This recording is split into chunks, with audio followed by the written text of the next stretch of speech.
Assalamualaikum warahmatullahi wabarakatuh. Saya Indar Wahyuni Nandrang akan menjelaskan materi terkait patologi birokrasi. Patologi birokrasi adalah penyakit yang ada pada proses berlangsungnya kehidupan dalam birokrasi. Patologi birokrasi juga diartikan dalam beberapa artian, yaitu yang pertama, birokrasi sebagai organisasi yang berpenyakit. Yang kedua, organisasi dan perilaku birokrat yang inefektif dan inefisien. Yang ketiga, struktur dan fungsi organisasi besar yang sering melakukan kesalahan. Yang pertama, paternalistik, yaitu atasan bagaikan seorang raja yang wajib dipatuhi dan dihormati. Yang kedua, pembekakan anggaran. Semakin beredar anggaran yang dialokasikan untuk kegiatan, semakin besar pula peluang untuk memarkup anggaran. Yang ketiga, prosedur yang berlebihan akan mengakibatkan pelayanan menjadi berbelit-belit dan kurang menguntungkan bagi masyarakat ketika dalam keadaan mendesak. Yang keempat, pembengkakan birokrasi dapat dilakukan dengan menambah jumlah struktur pada birokrasi dengan alasan untuk meningkatkan beban kerja. Yang kelima, fragmentasi birokrasi. Banyaknya kementerian baru yang dibuat oleh pemerintah lebih sering tidak didasarkan pada suatu kebutuhan untuk merespon kepentingan masyarakat. Menggunakan terminologi Smith yang berkenaan dengan kinerja birokrasi yang buruk. Ada dua konsep.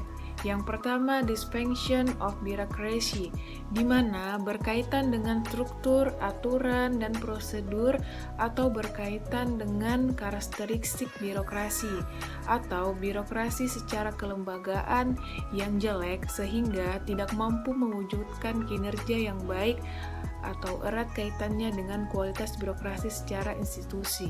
Yang kedua, maladministration, di mana berkaitan dengan ketidakmampuan atau perilaku yang dapat disogok, meliputi perilaku korup, arogan, tidak peduli, dan bias, atau erat kaitannya dengan kualitas SDM-nya atau birokrat yang ada dalam birokrasi. Yang pertama, patologi yang timbul karena persepsi dan gaya manajerial para pejabat di lingkungan birokrasi. Yang kedua, patologi yang disebabkan karena kurangnya atau rendahnya pengetahuan dan keterampilan para petugas pelaksana berbagai kegiatan operasional. Yang ketiga, patologi yang timbul karena tindakan para aparat birokrasi yang melanggar norma-norma hukum dan peraturan perundang-undangan yang berlaku.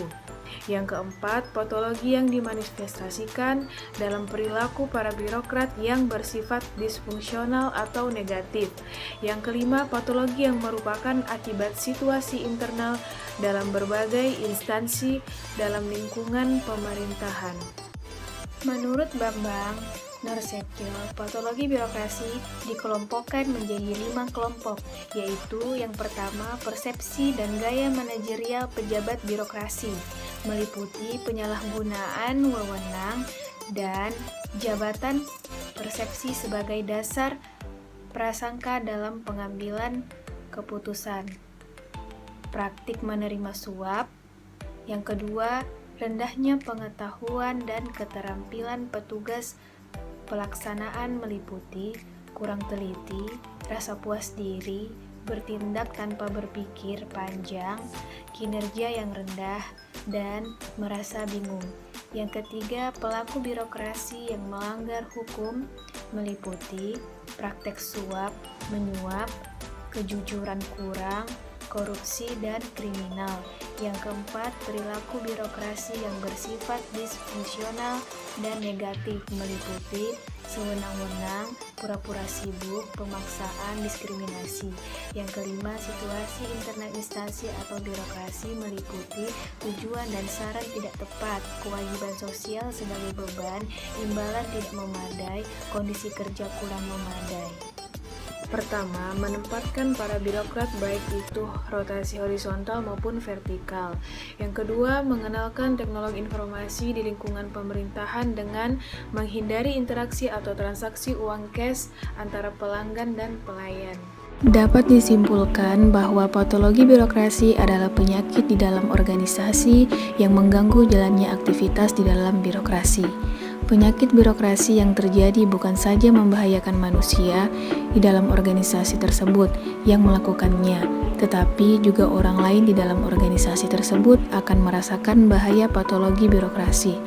Bahkan lebih dari itu, patologi birokrasi dapat mendatangkan bahaya bagi seluruh masyarakat. Hal-hal yang perlu diperhatikan, yang pertama, patologi birokrasi harus diobati dengan aturan, sistem, dan komitmen pengelolaan yang berorientasi melayani, bukan dilayani, mendorong, bukan menghambat, mempermudah, bukan mempersulit, sederhana, bukan berbelit-belit, terbuka untuk setiap orang, bukan hanya untuk segelintir orang. Yang kedua, penguatan kelembagaan untuk meningkatkan pengelolaan kualitas pelayanan publik.